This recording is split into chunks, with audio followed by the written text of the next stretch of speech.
It's like I came from a childhood that was not so great at all. Like I wasn't poor or anything. Like my mom got me an Xbox for Christmas, like the basics and stuff. I know there was times most of the time we were on food stamps and couldn't afford the nicer things and things like that. But that being said, I had a very abusive stepfather for a long time, for a couple of 3-4 years, and it was not a good time.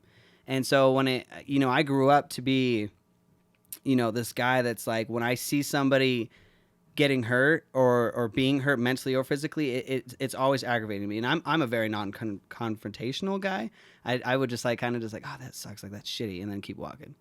And then there's this video I saw of this like kid getting bullied, and he was like chased through the halls of like 3 bullies, and then it just like this guy's recording it. It's like middle schoolers and all like throwing stuff at this kid, and I was like, if I was there, like the shit that I would stand up for that kid. I ain't gonna beat nobody's ass, but I'm gonna fucking step right in front of him, like touch this kid again. Yeah. You know what I'm saying? Drag their asses straight to the principal's office. You know what I'm saying? Like just simple stuff. And I had an incident, maneuvering away from all the fun stuff. I had an incident a little bit ago. Not gonna name names or anything, but someone that is younger of age, and with somebody that isn't so connected to the family. They're just dating someone in my family.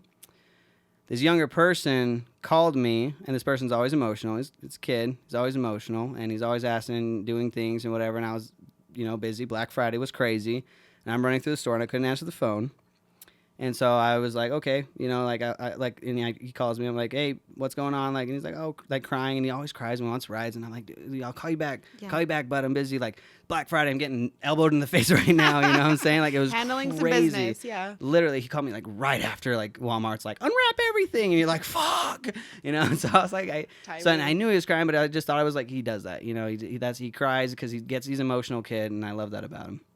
But turns out that this family member put their arms around him and made his face and nose bleed. Oh. And it's a very basic story of he was teasing his own stepson, which is, okay, whatever. You're teasing your own stepson.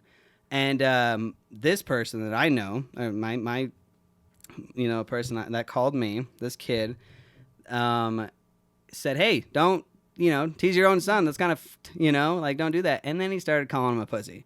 And I know because this person, he's a kid. He's like, you're a pussy for calling your son a pussy, and you're a pussy. And I know how he taunts. I don't like it. I know. Sure.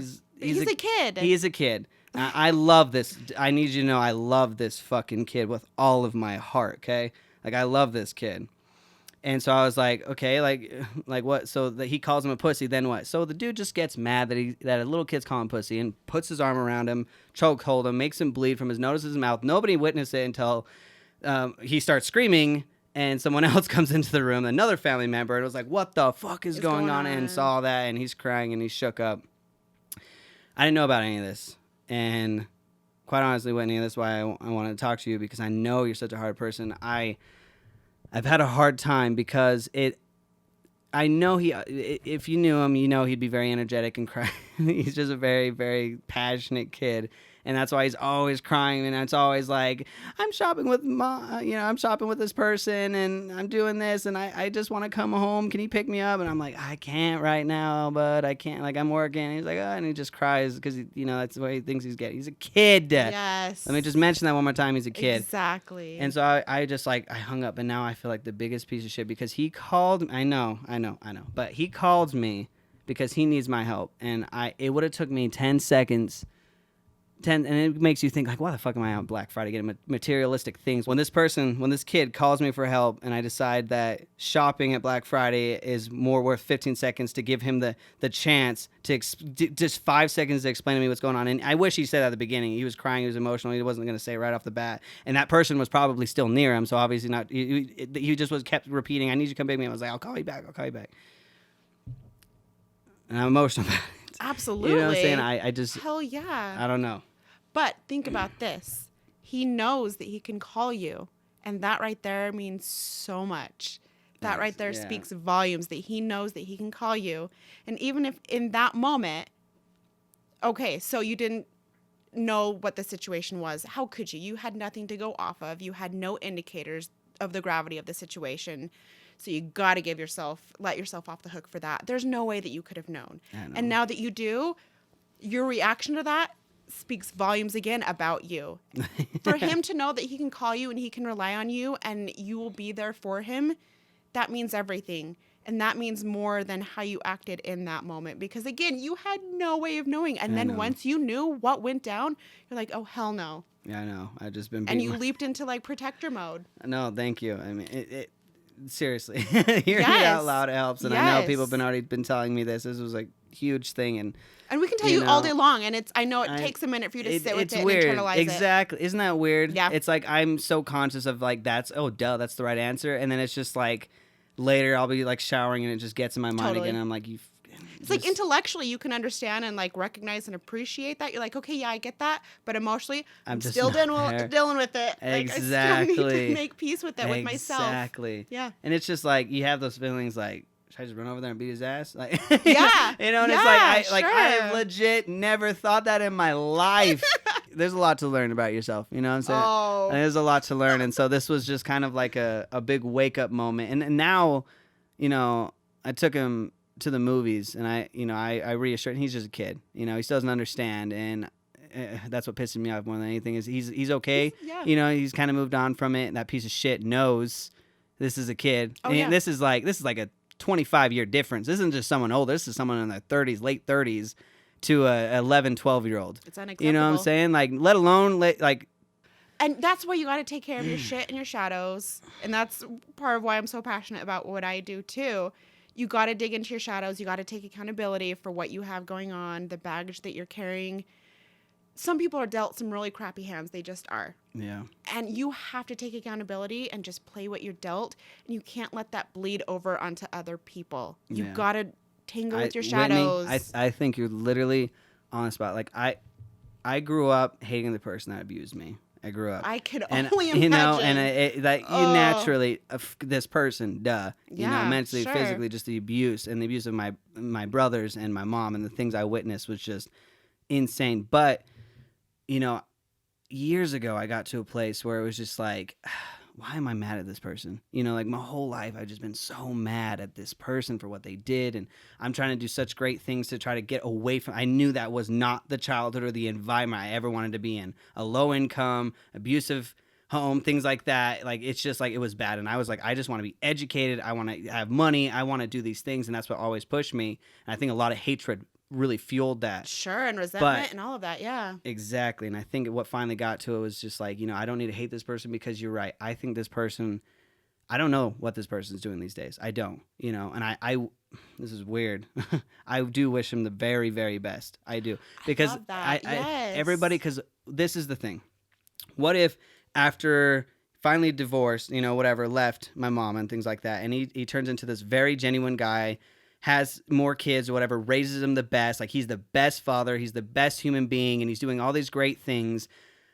It sucks ass that I was the one to witness and be a part of the shitty part of his life, but if he goes the rest of his life being that great, good person, or just a decent human being, fucking all to him. Like, seriously, I'm 100% okay with that. Like, I can literally let go of all of my pain and past as long as I can at least just believe that this guy is a better human being now. You know what I'm saying? So seriously, you amaze me every time I talk to you. The emotional maturity and the presence of mind and the wisdom that you're 23? 23 years, yeah. Yeah, so you're 10 years younger than I am. And you were younger than this when you had this realization, right? Yeah. People will go their whole lives without ever getting there. Yeah. And for you to have arrived there by yourself and then as solidly as you did just blows me away. Thank you so And I think much. I think that not enough can be said about how remarkable that is and impressive that is because it really is. I came from an awesome background, so I can't even imagine what that was like. And I still have my own shit that I have to deal with that still knocks me down sometimes. I cannot imagine dealing with some of that and then coming out as well as you did. Right. And I feel like you're like, so there's a juxtaposition here. So you have like you who was dealt a crappy hand or like certain crappy cards. Right. And you went the other way with it. Like that fueled your fire and you're like, no, I'm going to not keep that going. I'm not going to perpetuate that cycle. I'm not I could have going to live continued that the life. chain. Exactly. Or like play the victim or poor me. And Right. not to disrespect anybody who does play the victim, because you get it. You're like, okay, I get like some really There's crappy things happen to you. Yeah. Sure, I can understand that.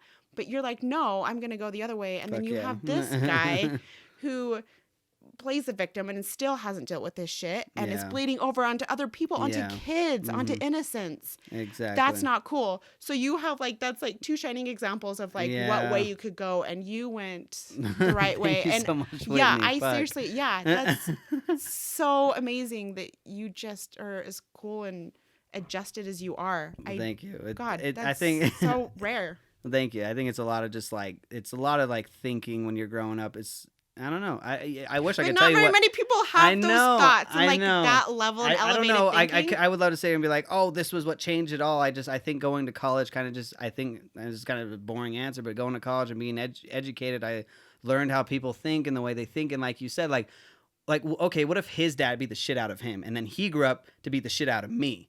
You know what I'm saying? And so like, duh. And then, I broke the pattern for, maybe just because of college or just the people I was around or the motivation, whatever it may have been, the thing broke. But like, it is like that weird thing. Like, do you blame him or do you really blame the guy that made him feel that way? And that's the elevated sense of thinking of that, like empathetic approach. And once you can achieve that, it opens up a whole new world for you where you can stop just being angry and bitter at the person in the world. You can feel empathy for them and connect to them in a sense. That doesn't mean that you accept and condone their behavior. You can still have boundaries and be like, that's unacceptable. That's not okay what he did. But I can empathize why he did that. And hurt people. Insecure people lash out. They hate. They get mad. They get mean. Because they might not had the experience to make them think, or, about these things, about to be better or to find what's really going on. Totally. And even if they didn't come from a really hard upbringing or background, doesn't necessarily mean that they don't have their demons. Some of the people have the hardest demons who came from like really well-to-do backgrounds and families. And so it's also like not judging people's demons and shadows and being like, oh, well, they had a rich family, blah, blah, blah. No, bullshit. No, I totally I'd understand. much rather come from like a poor upbringing with like loving parents than like with apathetic, indifferent parents or like mean, abusive parents. And you find that in all socioeconomic statuses. Yeah. It doesn't discriminate against like race, socioeconomic status, background, any of that. It's just fucking a human being, the things you can experience. Yes. And so I think that's like holding space for people and seeing them where they are. And that's one thing that is a purpose, I guess, of my endeavor that I'm doing is holding space for people. And I never want people to feel like they're not comfortable being themselves, expressing their opinions, because I always like have like thought-provoking questions, and I never want people to feel like they can't say what they truly feel. Exactly. I want to hold space because not only does that help them get to know themselves better, but it also just, I hope, like cultivates a sense of community and helps them like feel comfortable being themselves. And like I've had a couple of people reach out and say exactly that. I'm like, oh my gosh, that means everything to me. That's exactly what I was going for. So thank you, because judgment, it's so hard and it's natural. So don't beat yourself up. But like Gage said, like with imperfection, like strive to transcend that, strive to rise above that. Try to be the best you, because you're right. Like there's this weight you have to kind of like balance of, you do experience things, and no matter who you are, like you can experience totally different things. I know wealthy people that had a kid that grew up to 22 years old, and he had from the outside money, he had cars, he had everything, but he ended up committing suicide. And you have people from the low, and even, and it's just like everybody has their own demons because of that. Like when I knew that happened, I was like, holy shit. Like if it like, it's like, this is weird, but it's like, I feel like I could do it now. Yeah. You know what I'm saying? Like seeing like, man, like he didn't make it, and like from the outside it's like, man, he must have had some fucking real demons. You know what I'm saying? But like, I'm gonna try to fucking be better than that. Like, I mean, what's worse than like the worst thing that can happen is death. You know what I'm saying? So why not fucking dig into myself and just make myself the best it can be? Because I don't want to be that. I want to be, you know what I'm saying? And the other thing is too is it doesn't even matter. Like, I can fucking bitch and moan about the things that I had, but at least I had a PS4. At least I had a family. My Yeah. mom, she I don't know what, at the time, I don't even like to think about it, but she had her own issues of XYZ, just even to Sure. allow this guy to be and Exactly. do these things. Exactly. But after he left, this one, my mom has been the fucking greatest person. Like, in Really? fact, like, my brothers are like gonna be the best them that they can be because of my mom. You know what I'm saying? That she learned the shitty way, but she also had me at 16. That's not an excuse, but she was young as fuck. She got pregnant with me Yeah. at 15 and had me at 16. So she was Yeah. really young when she had a rough start. But I feel like now she has a great fucking job, a great life, all those kind of things. But point being is, like, my ex, like, the shittiest things about me is still not the worst of, like, kids fucking starving or kids in foster homes. And I mean, sometimes I question, like, man, fuck it. Even though he's kind of an asshole, and it wasn't like he was beating me every fucking day. I mean, it was just like it was just random. It'd be like But random still, days. It was yeah, still shitty as fuck, but at least I had a home. It's like you still look at the good things that I did have, because fuck, like, this is so fucked up to say, but getting hit and abused mentally, or getting thrown against the wall, or pushed down the stairs, or all the fucking things as a kid, sounds better than fucking being poor, living in the fucking streets without any family, without Totally. any grandparents or parents or anybody to ask how you, like that, like, you know what I'm saying? Like, that fucking, Totally. all of a sudden it's like, fuck. People Yes. have different fucking demons. If I can be having my demons, and I think it's fucking awful because I'm me and I know my demons and I know the shit I went through, and I could see that kid being like, holy fuck, look at him, you know what I'm saying? And holy fuck, this person that committed suicide looked like they had it all. That just shows you the fucking spectrum of how Oh, everybody for has such sure. different experiences.